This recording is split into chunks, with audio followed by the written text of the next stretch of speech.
स्वागत है आपका रिपब्लिक भारत पर। मैं हूं आपके साथ अनामिका सिंह काली। इस बुलेटिन में साथ प्रियंका और अनामिका भी, लेकिन पहले रुक करते हैं बड़ी खबर का। ज्वारी राहुल गांधी के बयान को लेकर, राहुल गांधी के बयान पर पीएम मोदी ने पलटवार किया है और ये कहा है कि कुछ लोग शक्ति को खत्म करना चाहते हैं, लेकिन मैं शक्ति के लिए जान की बाजी लगा दूंगा। जिस तरीके से राहुल गांधी की ओर से बड़ा बयान दिया गया शक्ति को लेकर, उस पर पीएम मोदी ने पलटवार किया है और कहा है कि दरअसल ये लड़ाई शक्ति के उपासक और शक्ति को खत्म करने वालों के बीच में है, लिहाजा शक्ति को यहां पर मैं उनको बचाने के लिए, रक्षा करने के लिए मैं अपनी जान की बाजी लगा दूंगा। वो शक्ति को खत्म करने की बात करते हैं और हम शक्ति की पूजा करते हैं। इंडी की चुनौती को स्वीकार करता हूं। सुनिए क्या कुछ कहा गया। इंडी अलायंस ने अपनी घोषणा पत्र जाहिर किया और उन्होंने कहा है कि उनकी लड़ाई शक्ति के खिलाफ है। मेरे लिए हर मां शक्ति का रूप है, हर बेटी शक्ति का रूप है। मैं आप शक्ति स्वरूपा सब माता बहन बेटियों का भी पुजारी हूं। इंडी अलायंस ने अपना घोषणा पत्र शक्ति को खत्म करने के लिए किया है। मैं इस चुनौती को स्वीकार करता हूं और मैं इन शक्ति स्वरूपा माताओं बहनों की रक्षा के लिए जान की बाजी लगा दूंगा, जीवन खपा दूंगा। क्या भारत की धरती पर कोई शक्ति के विनाश की बात कर सकता है? क्या शक्ति का विनाश हमें मंजूर है? हम सब शक्ति की आराधना करते हैं कि नहीं करते हैं? पूरा हिंदुस्तान शक्ति की आराधना करता है कि नहीं करता है? और ये लोग शक्ति के विनाश का बिगुल फूंक रहे हैं। माताएं बहनें, शक्ति स्वरूपा आप है। क्या ऐसे लोगों को शक्ति का विनाश करने के मौका देंगे क्या? मौका देंगे क्या? शक्ति का विनाश करने वालों का विनाश होना चाहिए कि नहीं होना चाहिए? शक्ति स्वरूपा माताओं की रक्षा होनी चाहिए कि नहीं होनी चाहिए? शक्ति के संस्कार की रक्षा होनी चाहिए कि नहीं होनी चाहिए? एक तरफ शक्ति के विनाश के लोग करने वाले लोग हैं, दूसरी तरफ शक्ति की पूजा करने वाले लोग हैं। मुकाबला 4 जून को हो जाएगा।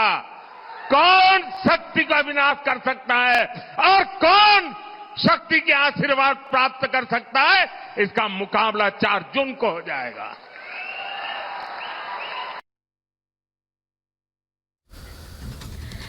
राहुल गांधी के शक्ति विनाशक वाले बयान पर बीजेपी ने पलटवार करते हुए कहा कि इंडी गठबंधन हिंदुत्व के खिलाफ लड़ रहा है और इस पर करारा प्रहार ये किया कि 4 जून को बड़ा जवाब मिलेगा इंडी गठबंधन को। बड़ी खबर आपको बता रहे हैं, राहुल के शक्ति विनाशक वाले बयान पर बीजेपी का पलटवार। कांग्रेस हिंदुत्व से लड़ रही है, हिंदू विरोधी है इंडी गठबंधन।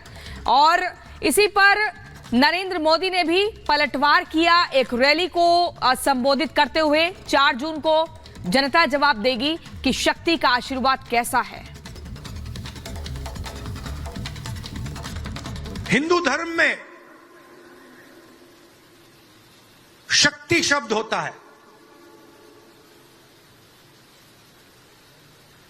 हम शक्ति से लड़ रहे हैं, एक शक्ति। कहते हैं कि हिंदू धर्म में शक्ति शब्द है, हम इस शक्ति के खिलाफ है, हम इस शक्ति से लड़ रहे हैं। मतलब कि हिंदू विरोध किस प्रकार से आज फैल चुका है पूरे इंडी गठबंधन में। उदयनिधि स्टालिन बोलते हैं सनातन को समाप्त करो, ए राजा कहते हैं हम प्रभु श्री राम के खिलाफ लड़ेंगे, हम उनके दुश्मन हैं। और उसके बाद कांग्रेस पार्टी और राहुल गांधी, जिनका तो लंबा इतिहास है हिंदू विरोध का, हिंदू आतंक से लेकर भगवा आतंक, हिंदुत्व, आईएसआईएस, बोको हराम, प्रभु श्री राम के अस्तित्व पर सवाल उठाना, इस प्रकार की बातें करने वाले लोग कहते हैं कि अब वो शक्ति से लड़ेंगे। और भोपाल और जयपुर से हमारे सहयोगी जुड़े हुए हैं। भोपाल से सत्यविजय और जयपुर से अमरदीप इस वक्त हमारे साथ हैं। अमरदीप, राहुल गांधी ने शक्ति पर बयान दिया। प्रधानमंत्री ने कहा कि शक्ति स्वरूपा मुझे आशीर्वाद देंगी और वही मेरी ताकत है, वही मेरी शक्ति है। जयपुर की महिलाएं क्या कह रही हैं राहुल गांधी के इस बयान पर? साथ में कुछ महिलाएं हैं, उनसे बात करने की कोशिश करेंगे, क्योंकि राहुल गांधी ने जो बयान दिया है कि हिंदू धर्म में एक नाम होता है शक्ति और हमें उस शक्ति से लड़ना है, हम उसके खिलाफ लड़ रहे हैं। तो मेरे साथ में कुछ महिलाएं, उनसे जानेंगे कि राहुल गांधी का जो बयान है उसको किस तरीके से देखती हैं आप? देखिए, कहते हैं ना, विनाश से काले विपरीत बुद्धि। इनका विनाश होना प्रारंभ हो चुका है। एक शक्ति को उन्होंने ललकारा है, जो शक्ति पूरा हिंदुस्तान इस शक्ति को पूजता है, चाहे महिला शक्ति हो, चाहे हमारे कोई भी देवी देवता हो, दुर्गा हो, लक्ष्मी हो, सरस्वती हो, कोई भी देवी देवता हो, उनको पूजता है और उनको आगे लाने का काम करता है। हमारे देश के यशस्वी प्रधानमंत्री जी ने नारी शक्ति अधिनियम लाकर महिलाओं के उत्थान की बात करी, महिलाओं को मजबूत करने का रिएक्शन लेते हैं। किस तरीके से देखते हैं, जल्दी से बताइए। ये तो नारी शक्ति जो है वो हमेशा से पूजनीय रही है और उन्होंने अपमान तो किया ही है। राहुल गांधी कह रहे हैं कि हमें शक्ति से लड़ना है। आज तक नारी शक्ति से कोई लड़ पाया है क्या? ये राजस्थान की भूमि है, यहाँ पद्मिनी की भूमि है, ये दुर्गा की भूमि है, ये मीरा की भूमि है। तो राहुल गांधी इस शक्ति से कहाँ लड़ पाए? उन लोगों के तो नारी शक्ति को सोचने की उनको समय ही नहीं है। तो ऐसा कुछ ही नहीं है। राहुल गांधी झूठे हैं एक नंबर के और झूठे वादे करते हैं। और ये दुर्गा की भूमि है और बीजेपी में नारी शक्ति का सम्मान होता है। यहाँ पे आप देख सकते हैं और भी महिलाएं हैं, आप बात करेंगे। जब किसी ने नारी को ललकारा है, शक्ति के आगे विरोध आके किया है, उसका विनाश तो निश्चित है। और ये आज राहुल गांधी ने शक्ति का विनाश करने के बारे में जो बात कही है, उसने अपना और अपनी कांग्रेस पार्टी का विनाश करना तय कर लिया है। आप क्या कहेंगे इस बयान को लेकर के? भारत ही नहीं, पूरे वर्ल्ड में 50% महिला शक्ति है और अगर उसका कोई अपमान करे तो नारी शक्ति सहन नहीं करेगी। और भारत के प्रधानमंत्री जो महिला शक्ति को आगे लाना चाहते हैं, उनके लिए जो है वो अपमान कर रहे हैं। तो हम तो सिर्फ जो विरोध करते हैं इस चीज का। किस तरीके से देखते हैं बयान को? क्योंकि राहुल गांधी जिस तरीके से शक्ति का विरोध हो रहा है, उसको लेकर के आक्रोश जो महिलाओं का, वो भी हम देख पा रहे हैं। यहाँ पर सीधे रुख करते लखनऊ का मैसेज जुड़ गए हैं हमारे सहयोगी अजय। जिस तरीके से राहुल गांधी के लोकसभा चुनाव से पहले ये बयान सामने आता है, वोटिंग परसेंटेज महिलाओं का पहले से ज्यादा बढ़ गया है। महिलाएं क्या सोच रही लखनऊ में? देखिए, बिल्कुल महिलाएं खुद में एक लोकतांत्रिक शक्ति हो गई हैं, अपने मत को लेकर समझती हैं, अपने मन से मत देती हैं। पहले की तरह की स्थितियां नहीं हैं। लखनऊ की महिलाएं मेरे संग मौजूद हैं। राहुल गांधी ने शक्ति शब्द के लिए जो बोला, कैसे देखती हैं आप? नहीं, तो वो गलत है। जो है मोदी जो हैं, उनके लिए महिला शक्ति बहुत ही मायने रखती है। राहुल ऐसे बयान देते हैं, क्या लगता है कि उनकी रिसर्च टीम गड़बड़ करती है? नेता कैसे लगते हैं राहुल? उनकी तरफ से ये बयान होता है, कैसे देखते हैं आप? नहीं, गलत है, जो भी बोले हैं गलत है। राहुल को कैसे देखती है? राहुल गांधी कैसे नेता लगते हैं आपको? वो भी अपनी जगह पे ठीक हैं और मोदी जी भी जो भी कर रहे हैं वो भी अच्छे के लिए। कथन आपको ठीक नहीं लग रहा है, आप बताइए कैसे देखती हैं इस कथन को? कैसे देखती हैं शक्ति को लेकर जो राहुल कथन को कैसे देखती है? राहुल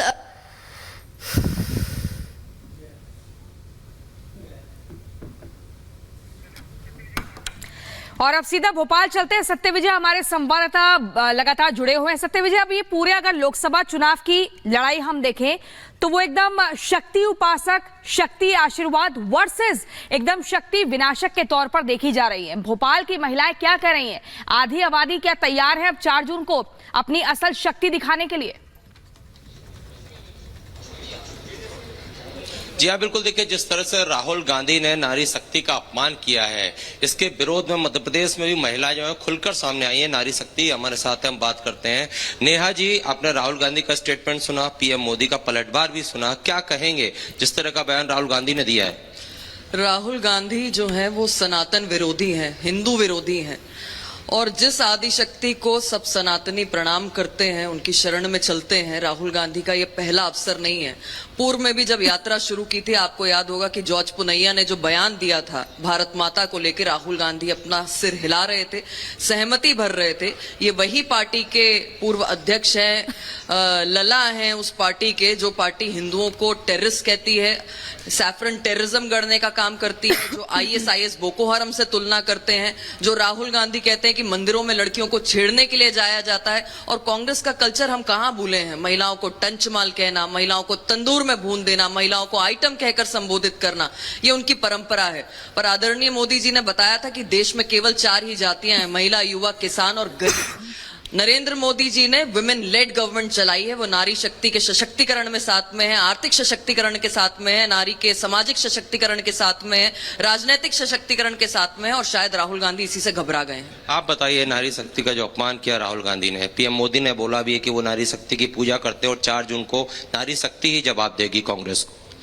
33% आरक्षण के बाद में मोदी जी ने महिला सशक्तिकरण पे जिस प्रकार से हमारे देश में काम किया है, वो सब तरफ महिला सशक्तिकरण में एक शक्ति के रूप में उभरा है। और उसी शक्ति को आज राहुल गांधी जी अपमानित कर रहे हैं और उनको कह रहे हैं कि हमको शक्ति से लड़ना है। तो वाकई में वो सही कह रहे हैं, भारत देश की शक्ति उनसे जरूर लड़ेगी, ऐसा मेरा मानना है। आप बताइए, क्या कहेंगे राहुल गांधी के स्टेटमेंट के बाद पीएम मोदी ने ही पलटवार किया है?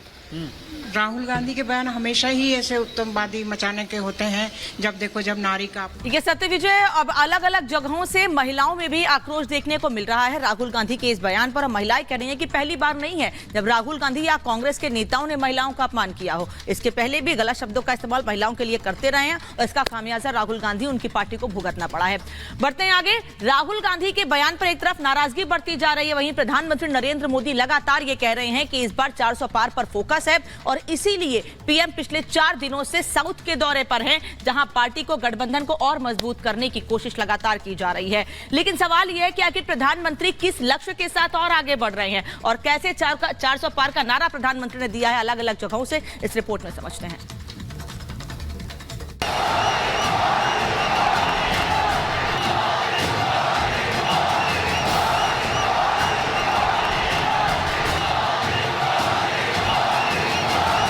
दक्षिण में सब मंगल, 14 का चुनाव जीता, फिर 2019 में फतह हासिल की और अब 24 में जीत की तिगड़ी लगाने मिशन पर निकल चुके हैं प्रधानमंत्री मोदी। जीत पर संशय नहीं, पीएम मोदी का लक्ष्य इस बार मिशन 400 पार है। चुनावों के परिणाम 4 जून को आने वाले हैं। अब पूरा देश कह रहा है 4 जून को 400 पार। जीत की इसी शर्त को हकीकत में बदलने पिछले 4 दिनों से मिशन दक्षिण पर हैं प्रधानमंत्री। पीएम मोदी ने 15 मार्च को तमिलनाडु के कन्याकुमारी में जनसभा की और कहा कि आज कन्याकुमारी से देश के इस दक्षिणी छोर से जो लहर उठी है, ये लहर बहुत दूर तक जाने वाली है, जो इस बार डीएमके और कांग्रेस के गठबंधन का सारा घमंड तोड़कर रख देगी। मैं तमिलनाडु की धरती पर बहुत बड़े परिवर्तन की आहट देख रहा हूं। बीजेपी का प्रदर्शन इस बार डीएमके और कांग्रेस के इंडी अलायंस का सारा घमंड तोड़ करके रख देगा। बीते 4 दिनों से प्रधानमंत्री के दौरे पर नजर डालें तो साफ है कि इस बार पीएम मोदी का फोकस साउथ है, क्योंकि उन्हें मालूम है कि जो नारा उन्होंने इस बार जीत के लिए दिया है, उसे दक्षिण के आशीर्वाद के बगैर हासिल नहीं किया जा सकता। यही वजह है कि पीएम पिछले 4 दिनों से साउथ के दौरे पर ही हैं। वो 15 तारीख को तमिलनाडु गए और फिर वो 16 को सीधा तेलंगाना पहुंच गए, जहां उन्होंने पहली रैली तेलंगाना के नगर कुर्नूल में की, जहां उन्हें देखकर लोग इतने खुश हुए कि चुनाव की तारीखों के ऐलान से पहले ही जनता ने मोदी को फिर से लाने का संदेश सुना दिया।